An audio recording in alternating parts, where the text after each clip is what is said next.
My husband can't come to terms with the fact that I don't like mustard. Yesterday, everything reached its peak. We've been married for 2 years, dated for 5 years, and we're both 34. I'm not picky about food. On the contrary, I love trying new things, and in every trip, I always make an effort to taste a dish with unusual or rare ingredients, just to say I've tried it. There are very few foods I don't eat. One of them is mustard. I don't like it. I just don't like it. It has too strong, overpowering a taste, and it's unpleasant to me. I've tried yellow, grainy, honey, craft, brown, spicy, every kind of mustard you can imagine, and I didn't like any of them. For some reason, my husband has never understood this. He loves mustard, especially honey mustard. He slathers it on all his sandwiches, dips his fries in it, and every time he tries to make me try it, convincing me that this time I'll definitely like it. I'm a grown woman, damn it. I know what I don't like, and I don't like mustard. I say no, and it all spirals into a small argument where he calls me picky. So, yesterday evening, we were driving home after a weekend and stopped at a gas station to grab a bite. My husband got himself a hot dog generously smeared with mustard. I got a hot dog too, but without any sauces. I'm not exactly thrilled about hot dogs, but I eat them sometimes. He asked what I got my hot dog with, and I said, nothing. He actually got angry, snatched it out of my hands, went to the sauce counter, and started smearing my hot dog with mustard, muttering that it's time for me to grow up and stop being picky. I just walked out and got in the car. I didn't even want the hot dog anymore. My appetite was completely gone. He came back and started yelling at me, saying I embarrassed him terribly. The word divorce even came up for the first time ever. I secretly recorded his yelling on my voice recorder because I was genuinely scared he might kill me. He drove like a maniac, swerving on the road, speeding like crazy. Now I'm in a hotel. All day he ignored me, but then, when he realized I wasn't coming home,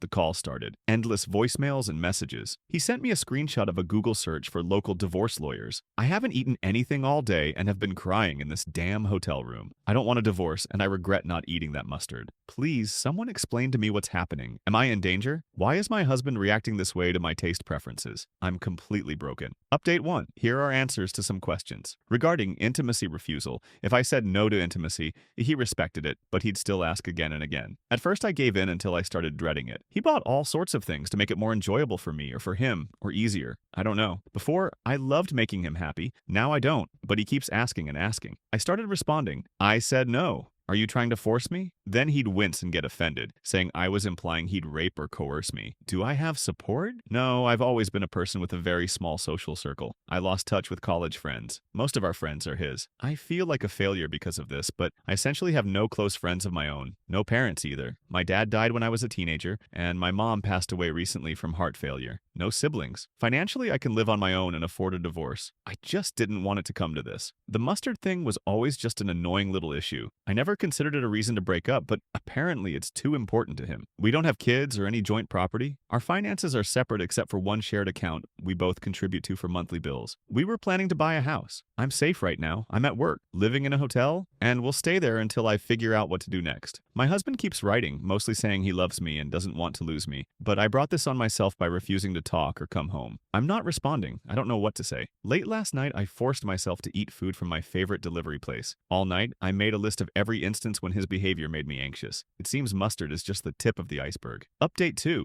Honestly, a huge thank you to everyone for the kind words and links to helpful resources. My husband flipped again and now says he doesn't want to see me anymore. I'll admit, while I was at work, thinking about the empty hotel room waiting for me in the evening, I seriously considered just going home, but I knew what awaited me there. I don't have the strength to play the apologetic, submissive wife he expects to make everything normal again. Honestly, I'm scared that our normal is destructive for me. I don't want to apologize. I don't think I did anything wrong, and you've helped me feel that this is truly the case. I kept feeling like I was the one disrupting the peace. He got so angry over things I could have easily agreed to just to make him happy because I loved him. And somewhere along the way, I lost myself. I never loved mustard. I never loved mustard. I don't love golf, camping, or red wine, but he loves all of it and wanted me to love it too. He said he was introducing me to his hobbies so we'd have shared interests as a couple, but now I realize everything I liked, he either ignored or refused to even try. Our shared interests were just his interests. God, how do I feel like myself again? My world collapsed just 2 days ago, and I'm sitting drunk in the hotel bar, bouncing between forums and searching for divorce lawyers. I still don't want a divorce. I never imagined myself divorced. I always thought I was making conscious choices and was proud of that, but now my husband is making the choice for me, and it hurts. Update 3. First, I took a week off work on my boss's advice. I plan to use this time to find a therapist specializing in domestic and sexual abuse. It's hit me that I was a victim,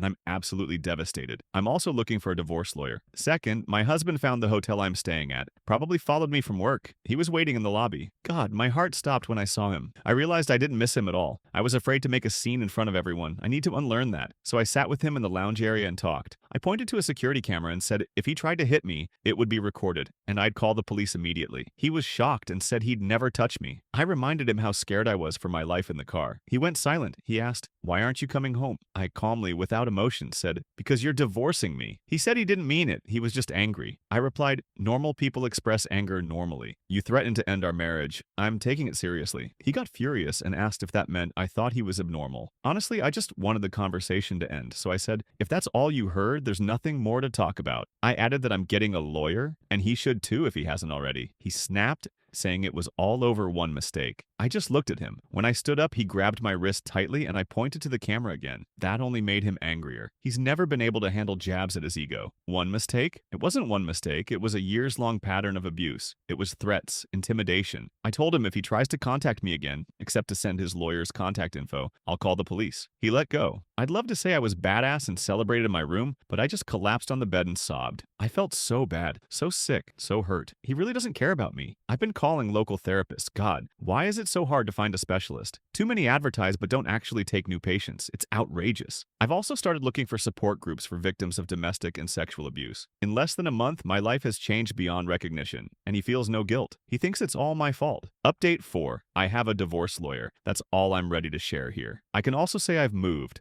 And I'm safe now. I'm at work. They've allowed me to switch to fully remote work. My soon-to-be ex-husband doesn't know where I am, and there are no trackers on my phone. I'm in contact with people and organizations helping me. Earlier this week, his calls and messages suddenly increased. I was advised not to block him, but to mute notifications so the messages still come through. Out of curiosity, I read a few. He wanted me to come to Thanksgiving dinner with his family, begging me to stop acting this way and asking what he'd tell his family. Well, Thanksgiving came, and the day before, I bought a couple of ready-made dishes. That was my holiday dinner. I want to digress a bit and talk about my mom. Since it was usually just the three of us for holidays, me, mom, and dad, unless friends came, which was rare, Mom didn't cook turkey. She bought grilled chicken and paired it with sides and other favorite dishes. My all-time favorite side is fries. Dad loved grilled asparagus with cheese, so for Thanksgiving we had grilled chicken, fries, asparagus, and Mom's favorite, garlic croutons. The first time I ate traditional holiday food at a friend's house, I loudly asked Mom why there were no fries. So this year, instead of dinner with my soon-to-be ex's family, I bought myself fries, asparagus, garlic croutons, and a couple of pieces of grilled chicken. It wasn't as tasty as Mom made it, but as I ate and cried, I truly felt they were with me that evening. Apparently, my absence at the dinner forced my husband to tell his family we'd split, and so,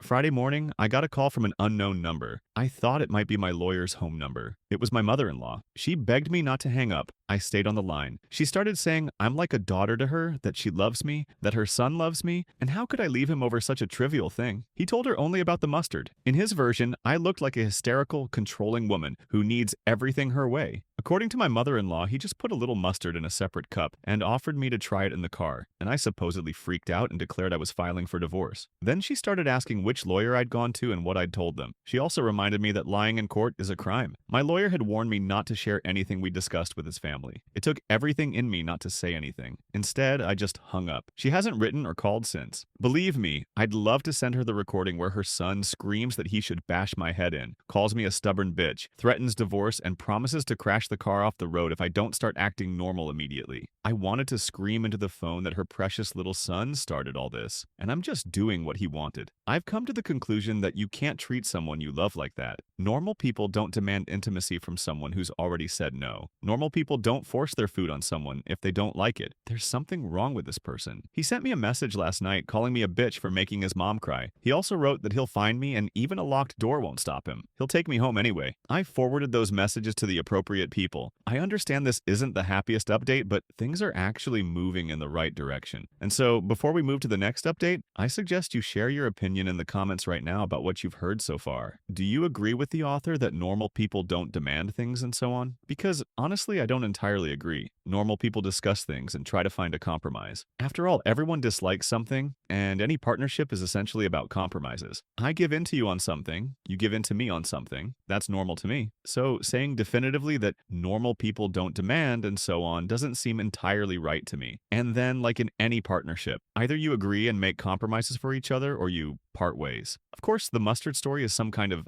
absolute insanity, but we understand it's just the tip of the iceberg. Of course, such threats, any physical stuff, that's completely unacceptable. Anyway, I'm waiting for your opinions in the comments, and let's move on to the update. Update 5. I've moved again. I won't say where, but I have a new home now. My management has allowed me to stay on permanent remote work. I can't go into details about the divorce or other ongoing legal matters, but I can say I got a restraining order because of an incident that happened in December. Because of that incident, I ended up in the hospital for a while. That's probably when it finally hit me that I needed to get the hell out. I changed my car, checked my phone for trackers, and changed my number. He can't contact me anymore, and no one can do it on his behalf. I'm now several hours drive away across state lines from him and his disgusting family. I moved with just 2 suitcases and 1 bag. I can't wait to set up and decorate my new home exactly as I've always dreamed. I'm going to a therapist and attending a weekly support group for survivors of abuse. I'll make it. I finally feel like I can breathe. Edited, you're all so kind. Many have asked what exactly happened that led to my hospitalization. I understand my story might be interesting to some, but for me it was an incredibly heavy experience. With respect, I'm not ready to share that until I feel I can. Thank you all for your support. I'm deeply touched and simultaneously devastated by the stories you share in comments and private messages. It scares me that so many face this, yet it comforts me that I'm not alone. Update 6. Hi, I'm still going to therapy. Individual sessions and group meetings twice a month for victims of domestic abuse. I'm definitely not dating anyone. I saw comments from people hoping I'll find a fairy tale prince. That's the last thing I need right now. I'm striving for independence and self-love. It'll probably be a few years before I'm even ready for a new relationship, and that's okay. I've discovered a love for cooking and new cuisines. I didn't realize how bland my ex's tastes were until I got away from him. Smearing mustard on a $2 hot dog doesn't mean you have refined taste. Sorry, couldn't resist the jab. Nothing new or dramatic is happening, and that completely suits me. The main thing is I'm alive, and I'm happy. That's all I'm ready to share in this update. Peace and love to everyone. Update 7. I'm okay, I'm alive, I'm safe, and I'm free. Now that the stress and anxiety are behind me, I can finally put my feelings into words. During all that abuse, and even after leaving my husband, I felt very small and intimidated. I don't know how to describe it better. I felt like I had to be small, constantly controlling myself, adapting. It was awful, but no one prepared me for the emotional hell that starts when you're finally safe. I felt rage I'd never experienced before. I screamed into my pillow for hours and sobbed, hating my ex, wondering why the hell he thought he could treat me like that. With the help of therapy and my support group, I'm slowly rebuilding my self-esteem, and with every step,